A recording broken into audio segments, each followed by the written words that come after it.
You drink cow's milk without thinking twice. You put it in your coffee, your cereal, your cooking. You've done it your whole life. It's completely normal. It's so normal that you probably haven't thought about it once since you were a child being told to finish your glass. But if someone handed you a glass of rat milk right now, you'd be disgusted, immediately, viscerally. You wouldn't need to think about it. The answer would be no before the question finished. And here's the thing, your body can't tell the difference. Rat milk and cow milk are both mammalian milk. Both contain fat, protein, lactose, and water, both produced by a female mammal for the same biological reason. Your digestive system, presented with either one, would process them the same way. The disgust isn't coming from your stomach, it isn't coming from your immune system, it isn't coming from any biological warning mechanism at all. It's coming from your culture. And the line between completely normal and deeply revolting was drawn by history, geography, and commercial interest. Not by your body, not by nutrition science, and not by anything your ancestors figured out through trial and error. There are over 5,000 species of mammals on Earth. Every single one produces milk. And out of all of those options, humans regularly drink the milk of exactly 4: cow, goat, sheep, and camel. Everything else is off the table. Not because we can't,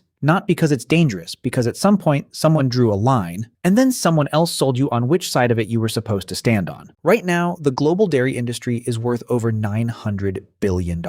Cow's milk sits in virtually every refrigerator in the Western world. Children are told it builds strong bones. Governments built it into national nutritional guidelines. For decades, doctors recommended it. Entire agricultural systems were reorganized around producing it. And somewhere underneath all of that, underneath the industry, the guidelines, the advertising campaigns, the school lunch programs, is a biological fact that almost nobody talks about. Most humans on Earth cannot properly digest cow's milk, not as a disorder, not as an allergy, as the default. Lactose intolerance isn't the anomaly. The ability to drink milk as an adult is the anomaly. And understanding that flips everything about this story upside down. Because the question isn't why some people can't drink milk, the question is why some people can. And the answer to that question is one of the strangest chapters in the entire history of human evolution. Here's the biology, plain and simple. Every mammal on Earth is born able to digest milk. That's the point. Milk is designed for infants. To make that digestion possible, infant mammals produce an enzyme called lactase, which breaks down lactose, the primary sugar in milk, so the body can absorb it. That system works perfectly. And then, in virtually every mammal species that has ever existed, it switches off. Somewhere between infancy and adulthood, lactase production drops sharply. The body stops making it in significant quantities because, at that point in a mammal's life, there's no longer any milk to digest. The calf moves on to grass, the puppy moves on to meat, the infant moves on to solid food, milk is finished, the enzyme is no longer needed. So the body stops producing it. That is the biological default for every mammal, including the original version of you. Roughly 65% of the global human population still follows that default. After childhood, their lactase production drops, their ability to digest lactose decreases, and drinking significant amounts of cow's milk gives them stomach cramps, bloating, and digestive discomfort. They aren't broken. They're operating exactly as mammalian biology intended. The other 35%, primarily people of Northern and Western European descent, some East African pastoralist communities, and a handful of other populations, carry a genetic mutation that keeps lactase production running into adulthood. It's called lactase persistence. And it is, in the context of mammalian evolution, genuinely bizarre, because it only exists at all because of something that happened to human populations after the development of agriculture. And figuring out why it exists tells you everything about why cow's milk became normal in the first place. Lactase persistence isn't one mutation. It's several, arising independently in different parts of the world at different times. But the most widespread version, the one carried by the majority of Northern Europeans, traces back to a single population living somewhere in Central Europe or the Pontic steppe roughly 7,500 to 9,000 years ago. That timing is not a coincidence. It lines up almost exactly with the spread of cattle domestication across Europe and Western Asia. Archaeologists and geneticists have traced this carefully. The populations where lactase persistence is most common are the same populations with the longest history of cattle farming. The mutation spread not because it appeared randomly, but because, in a cattle farming society, the ability to drink raw milk as an adult was a significant survival advantage. Think about what that means. Someone was farming cattle, someone was drinking the milk, and the people in that group who happened to carry the genetic mutation that let them digest it as adults were healthier, better nourished, and more likely to survive and have children. Over generations, the mutation spread, not because anyone planned it, because the farming environment made it useful enough to be selected for. The cow didn't adapt to us. We adapted to the cow, and only in certain places under certain pressures, in a process that took thousands of years. There are roughly 40 species of animals that humans have domesticated over the course of history. Out of those 40, the ones whose milk we regularly drink are cattle, goats, sheep, and camels. A few others,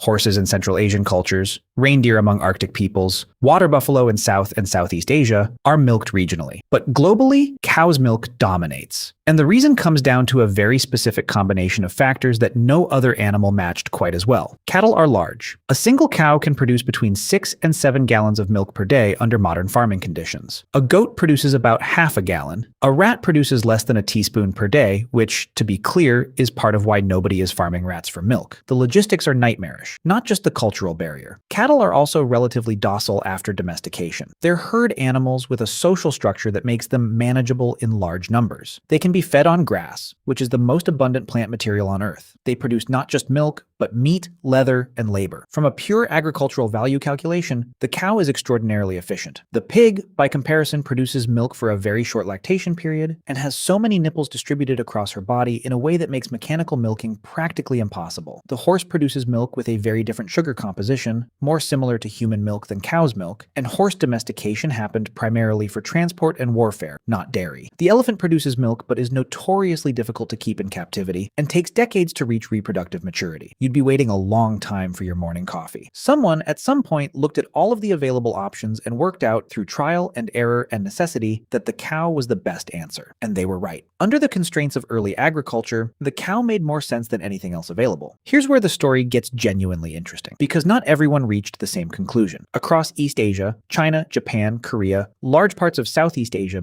dairy consumption was essentially zero for most of recorded history. Traditional Chinese cuisine, one of the most sophisticated and developed culinary traditions in the world, contains virtually no dairy whatsoever. The same is true of traditional Japanese and Korean food cultures. And this isn't because these civilizations were less advanced or had access to fewer resources. It's because they developed their agricultural systems along different lines, found other high-quality protein and fat sources, and never had the same ecological and historical pressures that drove European populations toward cattle dairy. The result? In China today, roughly 90% of the population is lactose intolerant. Not because something went wrong, because dairy farming was never part of the nutritional ecosystem those populations developed inside. Their bodies followed the mammalian default. They never needed the mutation, they never got it. And they are nutritionally fine. Traditional East Asian diets built on rice, fish, soy, vegetables, and fermented foods produce populations with excellent bone density, longevity, and metabolic health by virtually every measure. The idea that cow's milk is essential for human health is not a biological conclusion. It's a cultural one, and it's a specifically Western one, built on the back of a specific agricultural tradition that took hold in a specific geography for specific historical reasons. But even within Western cultures, the dominance of cow's milk isn't just a natural historical outcome. It was actively engineered. In the United States in the 20th century, the dairy industry became one of the most powerful agricultural lobbying forces in the country. The USDA food pyramid, introduced in 1992 and revised multiple times since, consistently placed dairy as a separate, essential food group, a designation that no independent nutritional body has ever unanimously supported on purely scientific grounds. The Got Milk campaign, launched in 1993, became one of the most recognized advertising campaigns in American history. Milk was embedded into school lunch programs as a mandatory component. Children across the country were handed cartons of cow's milk every day as a matter of government policy. None of this happened because scientists unanimously concluded that cow's milk was irreplaceable. It happened because the dairy industry had the money, the political access, and the institutional relationships to make cow's milk feel like a public health necessity. Someone decided that cow's milk was the default, and then someone else paid to make sure everyone believed it had always been that way. There's a quiet argument in the food world about whether the animals we chose were really the best options available, or just the ones that happened to be in the right place at the right time when early agricultural civilizations were making decisions that would echo for thousands of years. Donkey milk, for example, is compositionally the closest of any animal milk to human breast milk. It has a lower fat content, a higher whey protein ratio, and is significantly easier for humans to digest than cow's milk. In ancient Rome, it was used medicinally. Cleopatra reportedly bathed in it, and yet it never became a global commodity, primarily because donkeys produce very small quantities and their domestication was oriented toward labor, not dairy. Camel milk, widely consumed across North Africa, the Arabian Peninsula, and Central Asia, contains more vitamin C than cow's milk, less lactose, and different fat globules that some research suggests make it easier to digest even for lactose-intolerant individuals. In cultures where camels are central to survival, camel milk is not exotic. It's breakfast. The animals we drink from aren't the only viable options. They're the options that won a historical competition shaped by geography, domestication timelines, agricultural economics, and sheer cultural momentum. The rat didn't lose because its milk was inferior. It lost because no one was ever going to build a dairy farm around an animal that produces less than a teaspoon at a time and bites. But here's what makes this genuinely remarkable. The spread of dairy farming didn't just change what humans ate. It changed what humans were. The lactase persistence mutation spreading through European populations over thousands of years is one of the clearest examples of gene-culture co-evolution ever documented. The culture changed first. People started farming cattle and drinking milk. And then, slowly, the biology caught up. The humans who could digest it thrived.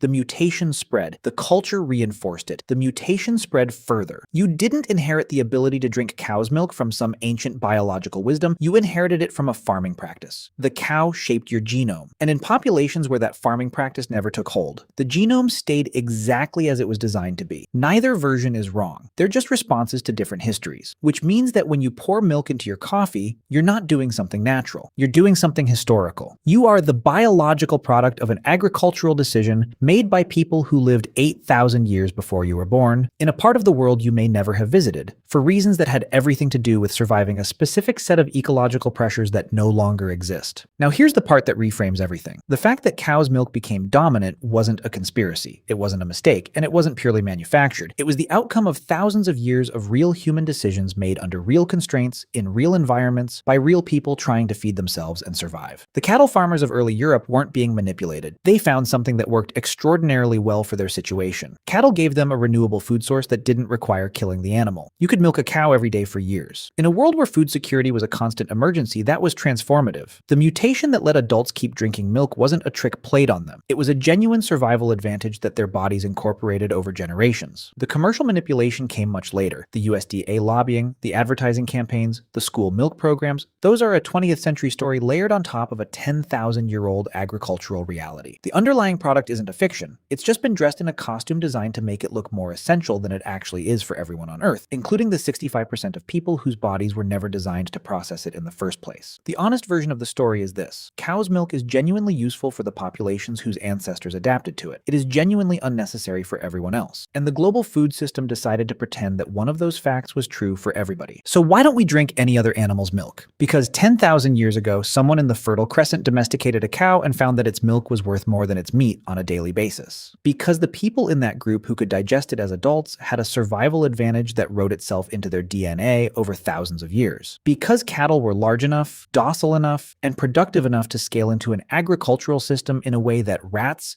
pigs, horses, and elephants simply couldn't. Because the civilizations that developed in East Asia found other answers to the same nutritional problems and never needed the mutation in the first place. Because someone in 20th century America decided that cow's milk was a political asset and embedded it into school lunch programs and government nutritional guidelines before the science had finished deciding whether that was actually justified. And because somewhere along the way, the line between this is what we chose and this is what's natural got erased so completely that most people forgot there ever was a line. Your body's reaction to rat milk isn't instinct, it's inheritance. It's the accumulated weight of 10,000 years of agricultural decisions, evolutionary pressure, cultural habit, and commercial engineering, all landing in your gut as something that feels like pure, unthinking disgust. The next time you pour milk into your coffee, you're not doing something your body figured out. You're doing something your ancestors survived into. And somewhere on the other side of the world, someone is having breakfast without any milk at all, their body running exactly the way mammalian biology originally designed it, and they're completely fine. The cow won, but it wasn't inevitable. And nothing about your glass of milk is as natural as it feels.